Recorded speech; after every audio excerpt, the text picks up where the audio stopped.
Umbes 1,5 aastat tagasi jätsin lõpuks maha suitsetamise ja kõikvõimalikud nikotiinitooted. Jätsin 17 aastat sõltuvust selja taha.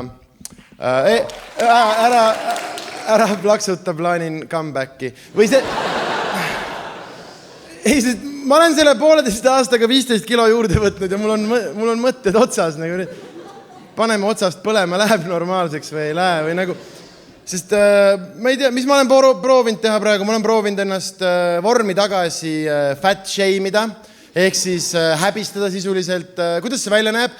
Kui ma hakkan sööma midagi, mida ma ei peaks sööma, siis ma ütlen endale, Sander, vaata ennast. Vaata seda sööki ja vaata ennast ja kuradi siga, nagu iga saun, kuhu sa lähed, on tünnisaun, nagu mida... Ja siis, aitäh, ja siis ma söön ikka, aga nüüd nuttes kaalule väga hästi ei mõju, aga depressioon on selline, et randa ka ei kisu.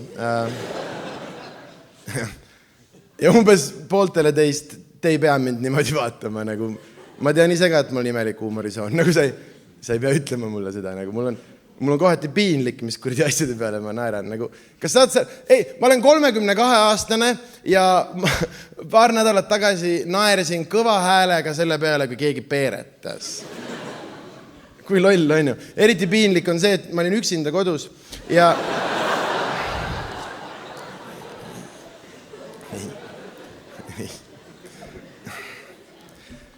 Kas sa tead, kuidas kutsutakse seda tunnet, kui kuuled, et sõbrad jõid ilma sinuta? Parmukadedus. Aga mis ma tahtsin küsida, kas te olete tähele pannud, et kui on seltskond parmusid, on ju, siis on alati seltskonnas üks tüüp, kes veel ei ole parm. On ju? Alati seal on üks noorem tüüp, kes ei kuulu seltskonda, kes lihtsalt teeb napsu sõpradega. Ta lihtsalt chillib seal, abe aetud, soeng korras, on ju, ja jah, ma saan irooniast aru.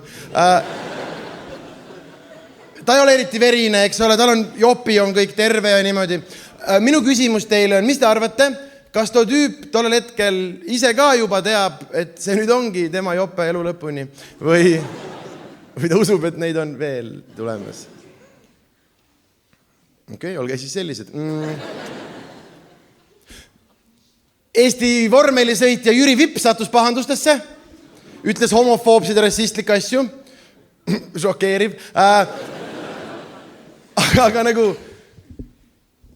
ma olen nõus, et see on nagu kohutav, aga see on veits naljakas ka lihtsalt sellepärast, et kuna see on vormel, siis kõik need kohutavad asjad toimusid 300 kilomeetrit tunnis. Nagu mõtle, sa oled Red Bulli boksis, Jüri paneb mööda, nee!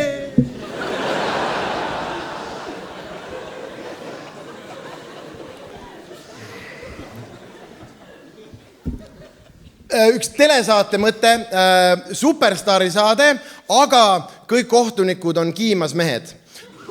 Kuula ära. Ja siis saate formaat on siis see, et Biffid laulavad täiega mööda, aga tüübid lasevad nad ikka järgmisesse vooru, sest ehk saab nussi. Mis ma öelda üritan? On põhjus, miks Superstaari saates on alati üks meeskohtunik, keda vagiinaga ümber sõrme ei keera. On ju? Alati seal istub lau otsas üks Rein Rannap. On ju, Mart Sander, miks mitte Koit Toome? Neid ei koti lihtsalt.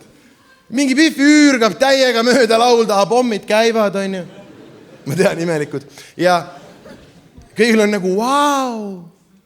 Rein on jumala tuima näoga, tei kahtlemata toredad pommid, aga kuhu noodid jäid? Ära. Kevadel jalutasin bussi peale. Naabrinaine viskas lund, vana naine, sulalumi raske ka. Kevadel on ju. Ma ei tea, miks onu Reemuse tegelaseks muutusin. Vana naine viskab lund, sulalumi raske, kuulen ragiseb. Mõtlen, mine tea, kas selgroog või labidas on ju. Ja kuidas ma lähen lihtsalt mööda, tema vana inimene, mina noor terve mees. 1 3.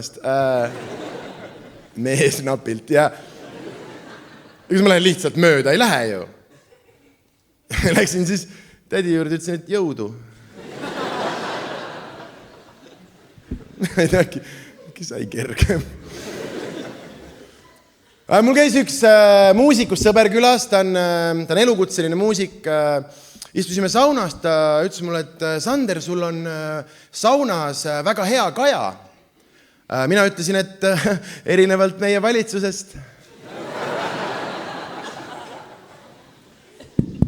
Sest seal on halb kaja või nagu... Okei.